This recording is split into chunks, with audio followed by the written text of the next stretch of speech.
Journey પણ અમદાવાદ એટલે 3 કલાક થાય બરોડાથી. સવારે 9 વાગ્યાના નીકળ્યા. આજે અમને શાંતાબેનના લીધે બહુ જ મોડું થઈ ગયું. 1 કલાક શાંતાબેનને ગામડેથી આવવાનું ને એટલા માટે. ચાલો તો ત્યાં નજીક તમે હોય તો ચોક્કસ ભજન સાંભળવા આવજો ભક્તો. કારણ કે એટલા પૈસા પણ બહુ ખર્ચો થાય. 9,500 રૂપિયા ભાડું થઈ જાય અને એટલું બધું કેપેસિટી ઘણાની ના હોય.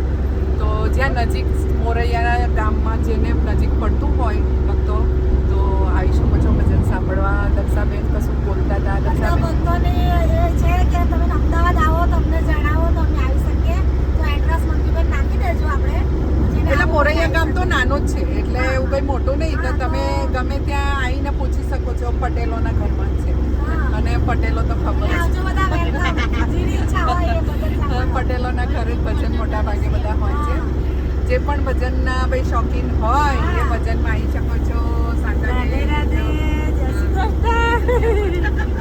કેટલો ખુશ થઈ ગયો. ડ્રાઈવર ભાઈનો છોકરો છે નાનો. ચાલો ભક્તો, રાધે રાધે રાધે રાધે. આ બધી ગોપીઓ બધું સવારમાં ઘરવાળાનું જમવાનું બનાવીને આજે રવિવાર બધા ઘેર ઘરેથી નીકળવું તો કેટલું અઘરું છે. રવિવાર પણ ભજન ભગવાનની વાંસળી વાગી એટલે જય છૂટકો છે. તો ચાલો ગાનો બોલાવો એટલે છૂટકો જ નહીં. પછી ઘરવાળાને ખીચડી આજે રાંધીને ખવડાવે.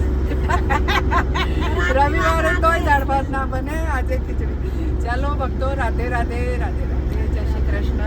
થેન્ક યુ, ધન્યવાદ. લાઈક, શેર અને સબસ્ક્રાઈબ કરજો અને સરસ કોમેન્ટ તો આપો છો એના માટે ધન્યવાદ. Thank you.